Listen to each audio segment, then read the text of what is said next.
आज हम लोग इब्रानियों 5 के 12 से सीखेंगे।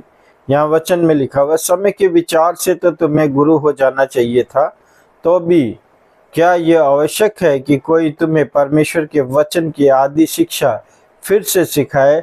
और ऐसा हो गया है कि तुम अन्न के बदले अब तक दूध ही चाहिए। यहाँ वचन बताता है कि हम लोग प्रभु में आने के बाद, लंबे समय से प्रभु के साथ चलने के बाद, अभी भी हम लोग परमेश्वर के वचन को नहीं समझ पा रहे हैं।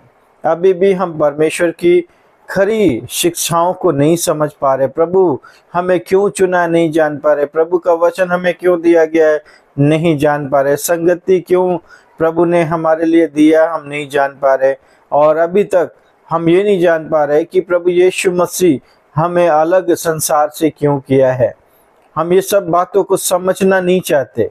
यहाँ लिखा हुआ है कि समय के विचार से तो हम लोगों को गुरु हो जाना चाहिए था। हमें समझ लेना चाहिए था कि परमेश्वर ने हमें संसार से क्यों अलग किया है, पाप से क्यों अलग किया है, संसार की सहभागिता से क्यों अलग किया है, संसारिक बातों से हमें अलग क्यों किया है।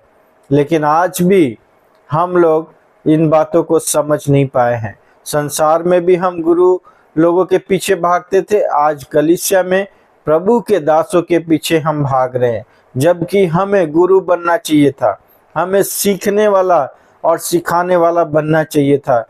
यहाँ इसीलिए लिखा है कि अभी तक तो हम लोग दूध पीने वाले बच्चे के समान हैं। कि आज भी हम देखते हैं कि बहुत से लोग 10-10 साल से 5-5 साल से प्रभु के पीछे चल रहे हैं, लेकिन प्रार्थना के लिए खुद प्रार्थना करने के बजाय दास दासियों से प्रार्थना करवाने के लिए जाते हैं। खुद घुटने टेकने के बजाय दूसरे पर निर्भर रहते हैं। जैसे बच्चा अपने माँ के ऊपर अपने पेट भरने के लिए निर्भर होता है, वैसे ही बहुत से विश्वासी भाई बहन लोग खुद मजबूत होने के बजाय अपने दास दासियों पर, अगुए के ऊपर निर्भर होते हैं। वचन हमें नहीं सिखाता कि हम अगुए के ऊपर निर्भर हो। यहाँ लिखा हुआ है कि हमें वचन की आदि शिक्षा दी गई है, वचन हमें सिखाया गया है। और परमेश्वर नहीं चाहता कि हम लोग बच्चे बने रहें।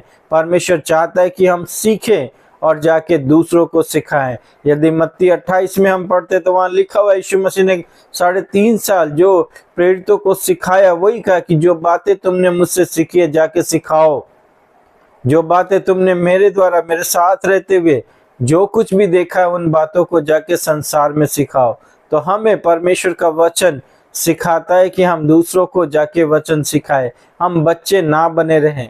हमें सियाना होना है और सियाना होने के नाते हमें जाके लोगों को सुसमाचार सुनाना है। हमें दूसरों पर निर्भर नहीं रहना, हमें प्रार्थना के लिए किसी पर निर्भर नहीं होना। खुद प्रार्थना में बैठना है, खुद वचन पढ़ना है, खुद संगति के लिए अपने आप को तैयार करना है। घर के अंदर खुद संगति करनी है परिवार के साथ। इसीलिए तो प्रभु ने चुना है। यहाँ पे लिखा हम सियाने हो गए, हम सिखाने वाले हो गए। हमें गुरु बनना है, ना कि चेला बन के किसी पे डिपेंड रहना है। तो इस वचन के द्वारा यही है कि हमें समय के हिसाब से प्रतिदिन बढ़ते जाना है, मजबूत होते जाना है, प्रभु के वचन का खरी शिक्षा को प्रचार करते जाना है। प्रभु आप सबको आशीष दे।